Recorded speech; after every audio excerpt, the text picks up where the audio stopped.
Good evening. I'm Keith Kate. I'm Jennifer Lee. Thank you for joining us tonight. You've probably noticed there is a chill in the air. We found people outside tonight in St. Petersburg bracing against the breeze, bundled up, staying as warm as they can. And tonight we have 8 on your side team coverage of the cold snap. Marco Villarreal is out in Pinellas County where people are dealing with the chilly weather. But let's begin with Steve Jerve, who we have forced to stand outside in the cold Tampa night to give us sort of a show and tell to prove how cold it is. Yes, it's cold in Tampa, Florida, and the Bay Area. We know that because we can feel this breeze. And by the way, suit pants don't provide a lot of protection from a cold wind chill. Just a heads up for future reference.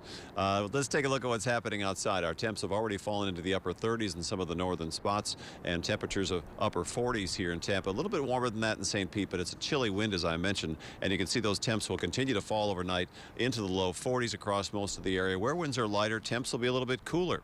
So these are the current temperatures at the moment. You can see it looks pretty chilly in those northern spots. Start to see some of those upper 30s and low and mid and some upper 40s still remain, but you factor in that cold wind, and it's been pretty chilly here throughout the evening hours. Now, forecast lows for tonight, I mentioned upper 30s, and especially if winds become lighter, usually away from the Gulf of Mexico, those temps tend to get just a little bit cooler, so watch for those in the inland areas as well. Perhaps not as chilly in the way of getting upper 30s, but it's still very, very cold. And the wind chill is also a factor, and I can personally attest to that. It does make a difference. Grew up in Minnesota, but even on a night, I was saying to our photographer Charles here that it doesn't matter. A cold wind is a cold wind no matter where it is, and it really is piercing. Those wind gusts are still over 20 miles per hour across portions of the area. We know they were gusting over 30 miles per hour throughout the daytime. It won't be as breezy tomorrow, and of course we have the Gasparilla races coming up for tomorrow. Cold for those runners. I'll talk about that forecast and look at the rest of the weekend coming up. Starts out cold, warms up. It'll be better.